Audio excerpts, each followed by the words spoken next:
For joining us today. I wanted to welcome you on behalf of APRA Minnesota. My name is Jana Holm, and I'm one of the programming co-chairs for our local chapter.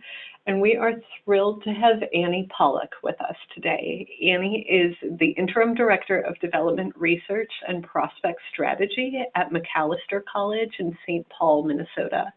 And she's been an active member of our APRA Minnesota chapter. We're so glad you were able to join us today. If you haven't used Zoom before, you should be seeing Annie's screen right now. If you're not, there's a chat button down at the bottom of the screen, and you can chat and let us know, and we'll try to help you with some technical difficulties. The other thing I want to note is that everyone on the phone is on mute today. If you have questions or comments throughout the webinar, if you hover over the taskbar at the bottom, you should see a button called Q&A that will allow you to ask any question in there, and Annie will address them throughout her presentation and at the end. So with that, I'm going to turn it over to Annie. Wonderful. Good afternoon, everyone, and thank you so much, Jana, for the introduction. I'm here today to chat just a little bit about analytics with you all. It's something I'm pretty passionate about, and I'm really grateful for this opportunity. So, like Jana said, one second, here we go. I work at Macalester College. Those of you who are local are probably familiar with the institution, but it's really a lovely place, and I'm really enjoying working here. Please do feel free to reach out if you're in the area and would like to connect, and I'll also share my contact information after completing today's presentation. So, feel free to reach out with any further questions. I also just want to stop really quick, and before I move on, I need to take a minute to thank all of the incredible colleagues I have here at Macalester, especially my previous bosses and my current bosses, Chris and Andrew. I'd like to thank the development team and especially the Advancement Information Services team. They've all been incredibly insightful and patient and so willing to work and stretch outside the box. So, why am I giving this presentation on data analytics? For several reasons. The first is in gratitude to APRA Minnesota. I was one of the people who received a professional development grant from the organization last year. And I used the support from this grant to complete an analytics certification course and, thank God, passed the exams. I can see many listeners today are members of this organization, and I can't stress the value of the scholarship enough. So please do reach out if you'd like to further discuss that. So here are a couple of the topics that the course covered, and on the upper right you can see the platform for the coursework that I completed.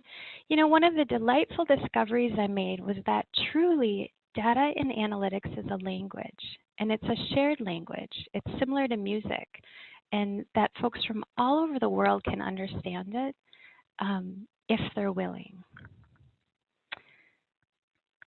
I'm guessing that many of you are looking at this list and drooling. I'm thinking that some of you who work in bigger research, management, and strategy shops have more division of roles and are looking at this and maybe shaking your head, or you're sighing, or feeling like this presentation will be completely useless today. Just stick with me. I think we'll make it worth your while together.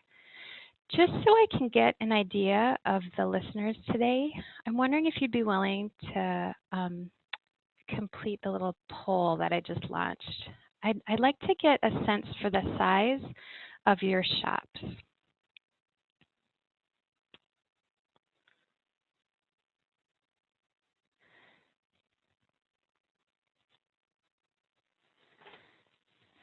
Okay, great.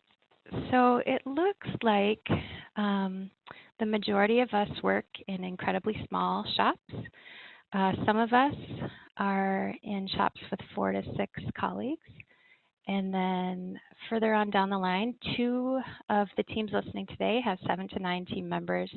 And wow, there's a lucky 3 folks who work in a shop that have 10 or more team members. This is really helpful, and it's what I was thinking we would find today from the Minnesota population at least, but thanks for that insight. Okay. Now, because I work in a small shop, as some of you do, there's always more to learn. As the profession, the tools, and the value of prospect research has been shifting towards deeper data analysis, I wanted to make sure that I understood the mathematical underpinnings of the daily work that we do, as well as the formulas that we're feeding into the tools we work with. So tools like Ellucian and Salesforce and Razor's Edge and Blackbaud, and the list goes on and on and on, all use these statistical and data formulas behind the scenes. And I wanted to understand what was going on. I also sensed around the same time the necessity for a bit of translation work that needed to be done within our teams. It was really good timing as well, as a major database conversion at our organization was looming. And I could just tell that we'd all be talking about data and information a lot in the near future. The other thing that I started to realize was that the responses to analysis from my colleagues were similar to some of the responses I'd observed at like contemporary painting shows. You know, sometimes it was delight and infatuation, sometimes it was humor, sometimes it was absorption or disgust, and a lot of times it was fear. It was really fascinating to me. And I wondered, how in the world could numbers produce such an emotional response? I was trying to figure out what in the world is going on, and how can I help to shift things through my work so that the content of the information I was bringing to my colleagues would stick and be relevant and helpful rather than causing agony. How could I present and, more importantly, translate data in order to hit our goals and to pivot us all towards success and coordination? How could I help to create a comfortable environment through change management and thoughtful consideration of my colleagues' insight? Is it possible that data could delight us all? So today I'll talk a bit about what data points to use, and I'll talk even more about how to deliver them with a focus on the methods of translation to use. I'm really hoping these suggestions for a shift can be helpful in your organizations as well, and will help you all pivot towards data-driven decision-making and more of a culture of inquiry. So the question I was really stewing over, why in the world does data produce an emotional response? Why can it be so dramatic and hard for teams and folks to process? Well, I think to put it simply, data can be scary. Okay, so stick with me. Here is a picture of a brain. Now the red part or the pink part on it is called the prefrontal cortex. This is the front part of the brain where planning complex cognitive behavior occurs. So the most typical term for functions in this area is called executive function. And I'm sure a lot of you understand that executive function relates to folks' ability to differentiate among conflicting thoughts, to do things like determine good and bad, same and different, and to think about future consequences of current activities. It's the area that's able to allow us to work towards a defined goal. It allows us to predict outcomes, to set expectations based on actions, et cetera, Now, for the prospect analyst listening today, that last paragraph most likely sounded like a boiled down version of your job description. So in essence, this is the area of the brain that we rely on to deconstruct and analyze data.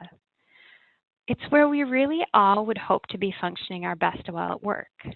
But the kicker is, in order to use this part of our brain most, there needs to be a healthy interconnection and relationship between this prefrontal cortex, which is the front of our brain, and the other regions of the brain.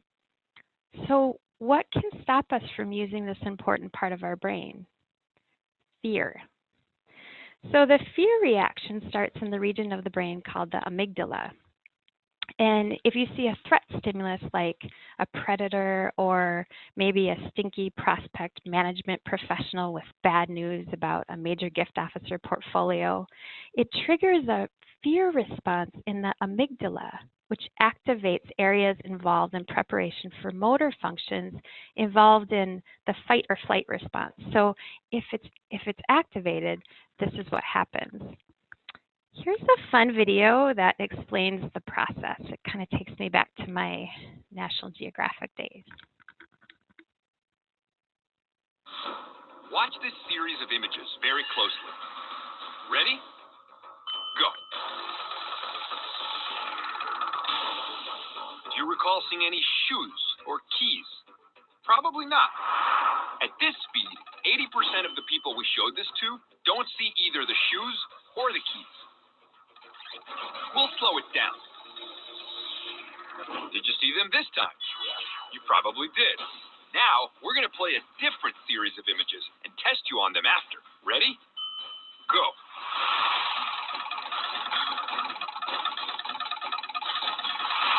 Did you happen to notice any snakes or spiders? Chances are you did. In case you're thinking we slowed down the images, I assure you we did not. All we did was substitute the shoes and keys with pictures of snakes and spiders. Why did one set of images jump out at you while the other didn't? To answer that question is Dr. Cameron Fallipour, an expert on the psychological effects of fear. Your brain scans these spiders and snakes much faster because to our ancestors, these animals were a threat. Your brain has evolved to recognize them because from an evolutionary point of view, it would help our survival. So what's going on in your brain that allows you to spot these threats so quickly? There's a part of the brain called the amygdala that is constantly monitoring the input from your senses for signs of danger. In many ways, the amygdala is like a smoke detector in your home.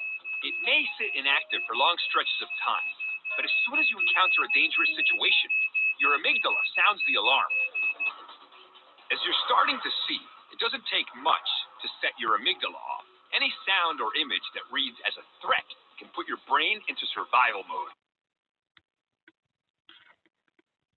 Okay, so basically, if we want to be able to work as a team and truly dissect data together, there's this really tricky thing that needs to disappear. It's called fear. Now, I'm not talking about fear in the sense of bodily harm or instant physical threat or even spiders. I hope to God there's nothing close to that in any of your work situations. I'm talking about the threat of the unknown, the fear of discovery and growth, the discomfort of stretching beyond what is known.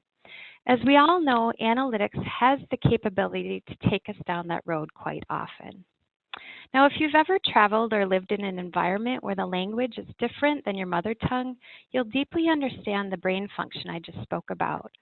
Learning a language, like data and analysis, because both are languages, is incredibly difficult. And when your ability in the language is challenged, you rely much more heavily on your feeling brain rather than your thinking brain to process what you're hearing. It makes sense that folks in the fundraising world have an emotional response to information that directly reflects the work they've been involved in. It also makes sense that people feel confusion, boredom, or disconnect when they're given information that looks like this. Those bananas are amazing. Or this.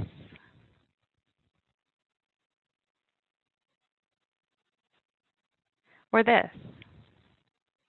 This last one especially scares the pants off of me. So how to not scare your team, and how to not bore them to death, and how to not confuse them. Automate, integrate and generate, be accountable in your own work, make it a party, and gift your team with pool knowledge. So step 1, automate. Start by thinking, if you haven't already, if there are ways you can automate tracking data, portfolio adjustments, and inconsistencies in your data via your CRM or database. If it isn't an option within your current system, work with your IT or data team colleagues to build integrity scripts to update or highlight important data outliers or performance indicators that need attention. as much as possible, use any face time you have with your colleagues to focus on predictive analytics, wider analysis of data sets, and forward movement.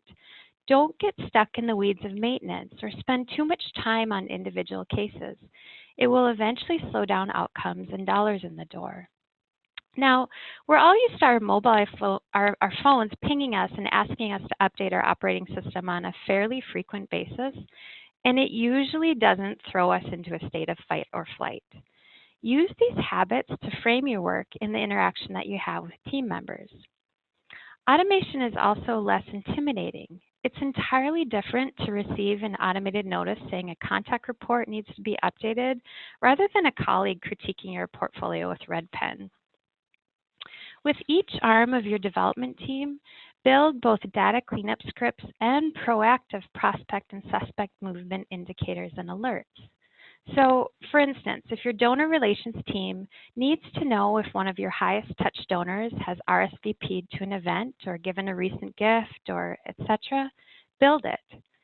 Or if your principal gifts arm needs to be alerted when a new donor enters the pool at that capacity level, build it, etc., etc. So understand the individual needs of your entire team and automate management, alerts, and data cleanup tasks. So in our case at Macalester, our AIS team has built numerous integrity scripts that are internal to prospect research as well as other teams.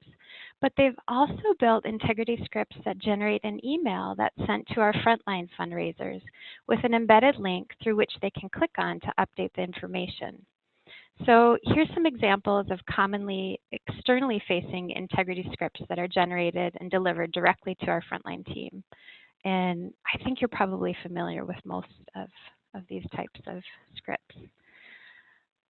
Let's see. I would like to get a sense for if this is something that the rest of you are doing in your work. And so if you'd be willing to answer this question.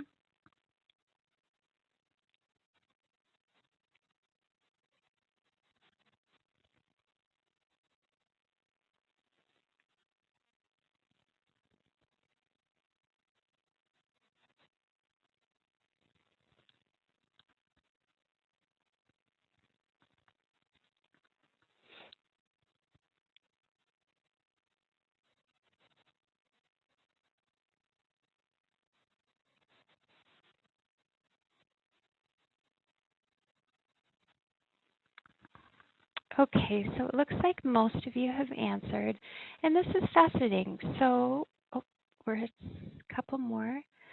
So the majority of listeners do not have current alerts built into their system. So this is a great place to start on step 1. Thanks for answering that. Now, when thinking about this step, it's important to just think about business process. It's really easy to get trigger happy on the automation process, and it's an easy thing for departments to hear and run wild with. Not everything should be automated. Be really careful in your decision process and follow a model of standard decision making that's so systemic in its approach that it stops the noise of unnecessary or unessential automation.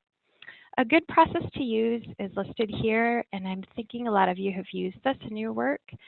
And the thing that I like about the CRISPR process is that it constantly mirrors data understanding to business understanding, and it requires evaluation. So it's a constant circle of back and forth rather than a closed circuit.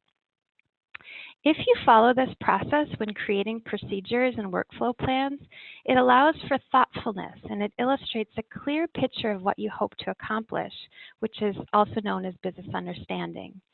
When it's utilized effectively, it moves an organization towards outcomes rather than just ideas or more information. And one last note on automation. Make sure you designate in your entire process who is responsible for follow-up with those on the receiving end of messages. This will make sure the entire thing is effective. In a perfect world, it wouldn't be necessary, but we're all human and we're all busy, and it's helpful and realistic to name who is in charge of this necessary role. Now, this is where management and supervisors could be involved. For those of you who have prospect management and analysts on your team, it most likely falls in your bucket. But for those smaller shops and who just don't have the capacity to shoulder the burden of chasing down smaller tasks like this is where you lean on your department team managers.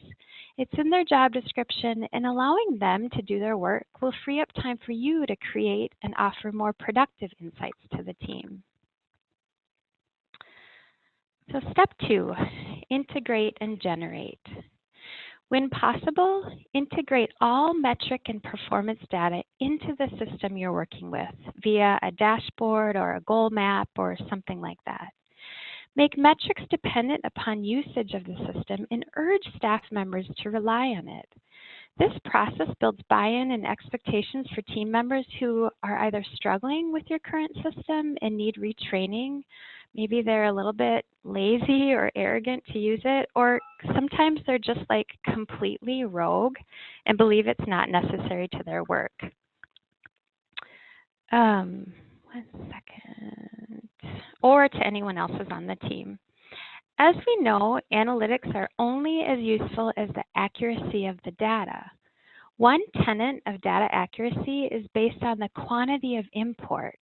So, for instance, if you only have half of your proposals entered from your team, your analytical accuracy will be skewed. Create a teamwork culture of data stewards through usage and stress that it's impactful for everyone's work. Next, take the time to train and make certain all managers and supervisors on your team deeply understand these tools and urge them to actually use them when sitting down with their team members to discuss performance or their portfolio movement. These folks, the managers, are really your kingpins when it comes to making sure data is entering your system. If they aren't relying on the system for articulating movement or progress, the chances that data will enter the system in a reliable time frame are really slim. Now, many of you are working in systems that allow this integration, but it takes time. Take the time to build these metrics with your managers and then trust your managers will use them. So let's just check in on one more question from the listeners here. The question is, does your team utilize metric dashboard tools in portfolio review process? So that would be the actual CRM or computer metric table.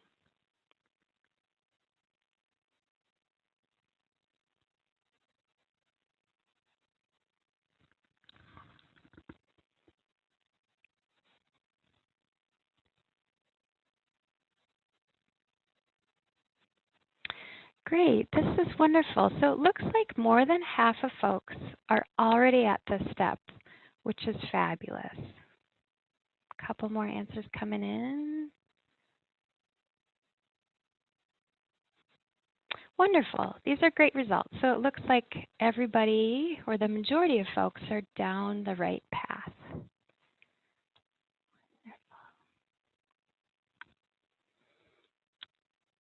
So let's just pause really quickly to see if anybody has any questions. Okay. I have a question here, and the question is, I work for a very large membership organization which creates significantly ready-made prospect pool. The managers and gift officers do not see finding brand new prospects as a #1 priority because they already have so many to choose from. They say they need more help in pinpointing which of the large pool of people to talk to. Will you be talking about tools that could address that scenario? Later on, after we talk a little bit about the change management process, the last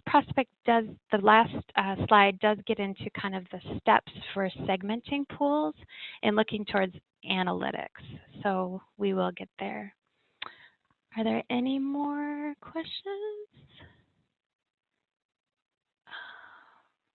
It looks like just a reminder to me to speak up.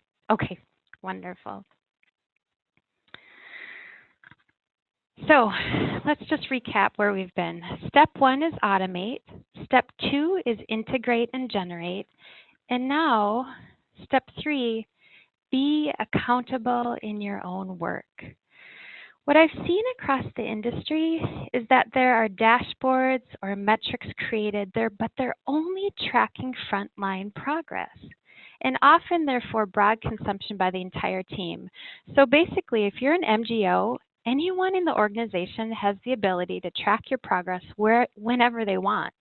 But if you work in a different arm of the organization, your work and performance is hidden behind a veil because it's more supportive work.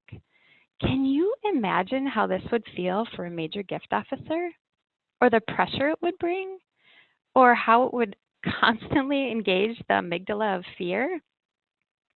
If we want to become collaborative, we need to be accountable in our own work.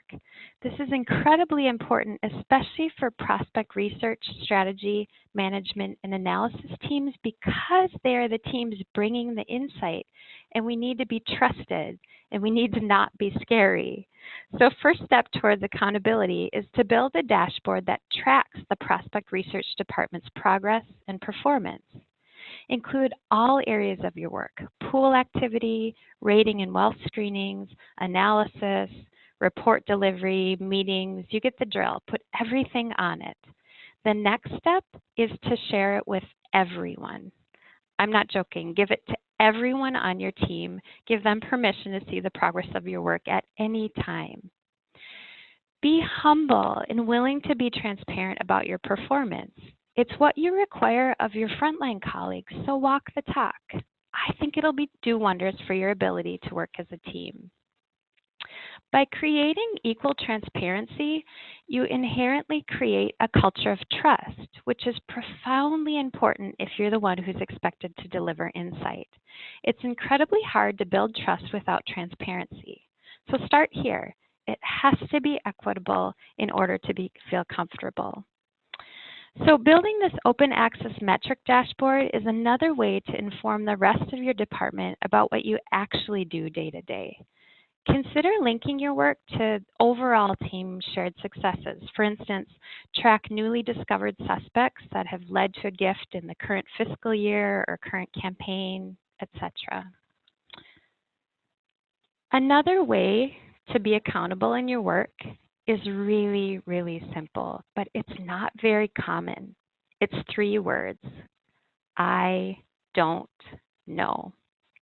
Now, it might feel silly, but I'd like everyone listening as a team to turn to their neighbor right now, look them in the eyes, and say these 3 words for real.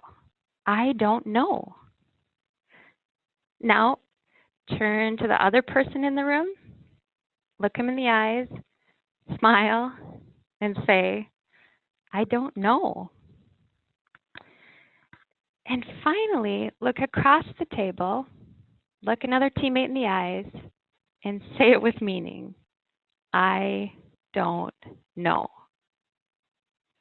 How did it feel? Did it feel awkward or unnatural or uncomfortable?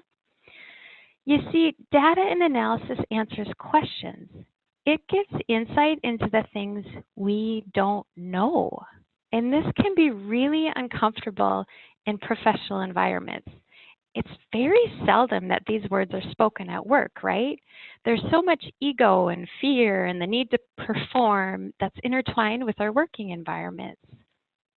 But as prospect research and strategy professionals, we need to become experts at both creating a culture that's inclusive of discovery, which is not knowing, and being excited about finding out. We need to learn to ask questions really, really well.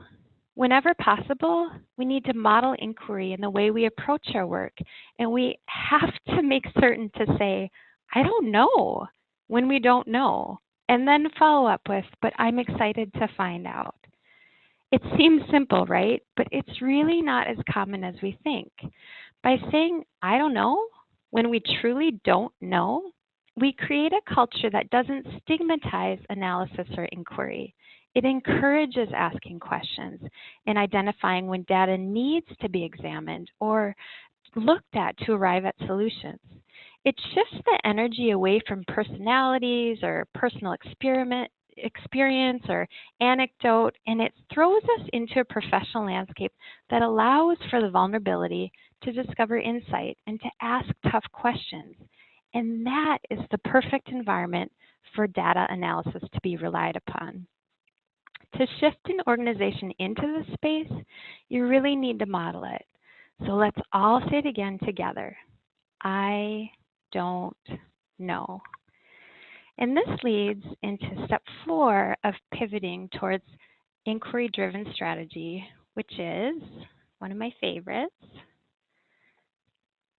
Make it a party. This cannot be underscored enough.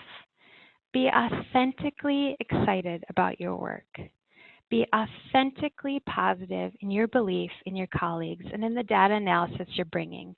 Be positive and authentically excited about the value your department is contributing. And most of all, be authentically positive about the shared goals you all have. Celebrate, congratulate, and laugh often. Lighten up when it's time to lighten up. Data can seem so dang serious sometimes. Don't let it be. You know, fundraising is difficult work with an incredibly high burnout rate. It's both sprint and marathon. Treat your teammates with great care and respect and be supportive. But also try to make it a party when you're challenged. When there are difficulties with a business process or with a team member, be vulnerable and trusting enough to widen the circle. Be open to perspectives. Consider shifting the physical environment for your work for a meeting or two. Shake it up. Invigorate that prefrontal cortex in your brain. Don't be trite or inauthentic in your belief in creating a positive environment or in your belief and ability to dissect data as a team. If you need to pause or reframe or rethink or evaluate a process, do it within reason. Take the time and give it and the users the care they deserve. Be excited. So the first 4 steps we've talked about today are really the scaffolding and building blocks of change management necessary to shifting an organization and its culture towards data analysis and inquiry-driven strategy. After you've completed them, it's time for the last step, which includes more of the what to start with when it comes to analysis. When you're shifting a department towards analysis, you want to make sure you're specific about what you're first introducing. Always, always, always begin with donor pool insight rather than performance analysis. Don't begin your analysis journey with penetration rate or close rates or anything like that. Remember, these belong in step 2, integrate and generate. Donor pool insight is much less personal and threatening because it's broader. A great place to start with pool insight is with basic demographic analysis. This type of information will paint a picture in your team's mind. It'll give insight automatically into strategy options and segment options and action options, but it can be rare that our teams have a factual handle on this basic information. So let's see how we're doing as a community. Let me put up one more poll here.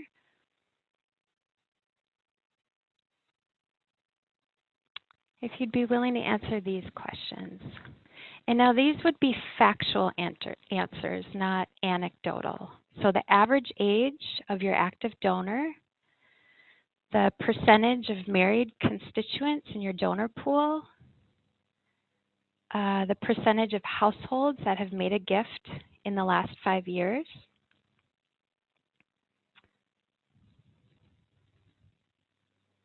I'm just going to give a little more time for folks to think about it and answer. And I really appreciate your honest answers on these questions. It's helpful for me in my work as well.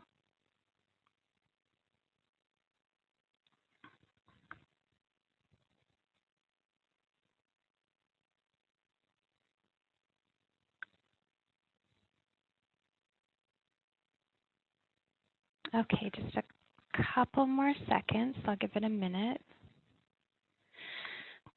Okay, this is great. So it looks like 6 out of 33 respondents know the average age. 3 folks listening know the percentage of married constituents. 5 out of 33 know what percentage of the households in their database have given a gift in the last 5 years. And 23 of you, thank you for your honesty, can't answer any of the above. This is a wonderful place to start before you dig in further. Know your pool and give this insight to your team. By starting with basic demographic knowledge, you're able to layer on analysis and dig into different sectors of that data, which leads, of course, to specific strategy and more feasible outcomes. Create benchmark data out of this demographic snapshot information and then refresh and share it annually to every member of your team, regardless of their rank or position. Make sure your whole team, from your admins to your VPs, are given and know essential data points on your pool. These really basic snapshots of the pool hold more power than we're all aware, and it pivots us all towards constructive work. And then when you have enough benchmark data over a reasonable set of time, say a campaign period or 5 years, then it's possible to analyze how and if your demographics are switching, if it's becoming older or younger in the pool with the new donor additions. Are there any trends in giving by certain sectors of folks at a certain time or in a certain geographic location? How have your demographics shifted? And what has led to these shifts? You get the picture. Keep asking questions. You can see how demographic information over time, when understood well, can lead to trend analysis. And then trend analysis leads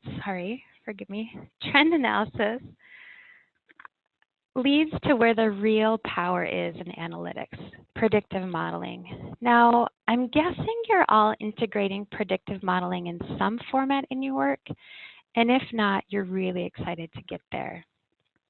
I think the thing we need to remember with predictive modeling and forward-thinking analysis is that it's best understood after the initial demographic analysis is clear.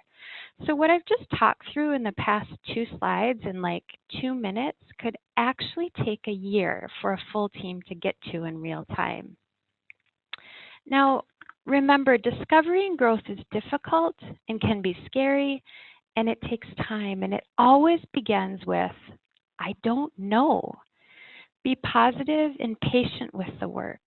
Make it your responsibility to deliver annual updates on the pool to the entire team, not only to show shifts, but to also make the entire team feel like necessary stewards of the knowledge and the insight. Once this process becomes comfortable, it's easier to build upon, and comfort doesn't happen overnight. Start simple, deliver it clearly, and consistently mirror the process yearly in order to create a culture comfortable with asking questions. So on this slide, I just wanted to take a quick moment to chat a little bit about the programming on this type of analysis. If you're one of the folks who works in a really small shop and who's listening and says, this really feels like a pie in the sky situation, especially for those of you who don't have the budget or the tools that automatically generate data outputs, reach out after this presentation to me. I'm happy to share equivalent Excel formats so you're not having to struggle through the actual statistical calculations. I can share confidence intervals, distribution, the ability to build regression output tables. Just reach out by email and I'll share it with you. So time and timeline. I've mentioned this over and over, but change takes time. Work collaboratively with your colleagues and leadership to understand realistic implementation plans for each step of analysis introduction. Be optimistic but reasonable, and don't bite off more than you or your team can chew. Lean on your supervisor for insight into how much change your organization can weather at one time. And if it feels the direction is a little bit optimistic, be brave and work really hard to find and offer efficiencies for what they're looking for. So first, understand the timeline and then build in the data objectives. I'm a really, really big fan of the SMART criteria as a guide during timeline planning phases. So if you can, never work with any initiative, task, or objective that isn't SMART, which is specific, measurable, achievable, relevant, and time-based. Now, this can seem like just one of those management tools that is kind of trendy, but if every one of these criteria is followed, it's really successful. But if even one of these criteria is missed in the planning process, it's likely that your initiative won't be successful, which is a total bummer. So be strategic about timelines and implementation. You can totally do it. So finally, a few notes to remember about realistic delivery of analysis and data, and just a couple of things to avoid, which I'm sure most of you know already. Just avoid piles and piles of paper. It's really bad for the environment, and it's also just kind of impossible to process. If you can, avoid always presenting data only in letters or numbers. Now, of course, in some situations, it's the only option, but for instance, I'm a visual thinker, and chances are you have a few on your team, and you probably have a lot of auditory learners as well, since they're frontline folks. Try to cater to their needs. Understand how they learn. An obvious but important one, be really aware of inaccuracies. Avoid them at all costs. And finally, try to deliver your analysis in two ways. So, for instance, if you're verbally dissecting a data set or you're making an analysis point, also show it. As much as you can in delivery, appeal to multiple styles of learners. I have some folks on my team who I notice always have to write something to understand it. Other folks need to be able to see it. And other folks need to talk about it like 7 or 8 times to really, really have it stick. And that's fine. We're all completely different. Also, before you deliver any insight or analysis, make sure you do an internal review. By asking these questions each and every time, the integrity of your information, your analysis, and your department will be better guaranteed. So ask, does this data conform to expected patterns? Is it complete? Is it usable? And is it accurate and unambiguous? If the answer is yes to all of these, you're in a good place. They're actually quite difficult to answer.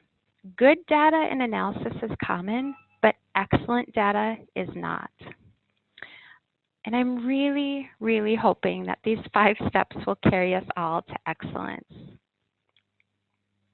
Automate, integrate and generate, be accountable in your work, make it a party, and gift your team with pool knowledge. I really appreciate y'all hanging in with me. An hour is a long time to talk, but it's even longer to listen. So thank you.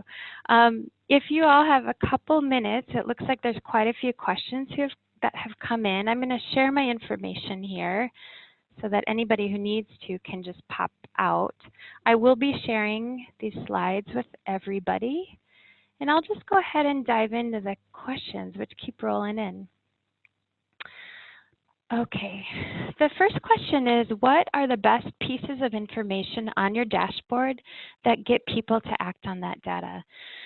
So I feel like we've wrapped our head around this a number of times, and I think that probably our data team could better speak to this, but I'll try. The pieces of information that get people to act on the data the most is usually given in dollar numbers. So anything that reflects performance based on dollars or reflects possibility based on dollars is something that gets people moving. The next question is, could you provide some examples of metrics that prospect research departments could track and then share with our frontline colleagues? Sure. You know, for that one, why don't I include it with the slides for everybody, since there's quite a few of those, I'd be happy to put that together. The next question is, what metrics do you share about your prospect research and management team? The be accountable in your work step. So this is another thing I could put a small list together. You could start with basic things, like even having your team know the goal of the number of folks that you'd like to rate and add to the pool in a year. I think it's important to be able to track your cleanup data. So how many records have you cleaned up in collaboration with the data team? I think it's important to talk about collaboration arms of your team. So for instance, if you're working with a certain specific team, whether it's principal gifts or planned giving, to be able to track how your integrated work caused an outcome. As much as you can, link your metrics to outcomes, because then it'll show the cohesion in your team and really the worth of the department. Let's see. Is there more? Okay, it looks like most of the questions have been answered. Let me just go through. Will I send these slides out? I will. Yep, absolutely. Oh, Annie, we just had one more come in. Okay. Okay, I work for a national organization, yet I am a prospect team of one. Surprisingly, we don't have a CRM and work 95% of the time from spreadsheets. Well, we are currently working towards implementing a CRM. How would you approach prospecting and data mining and analytics to make it somewhat successful and productive until we do have a CRM?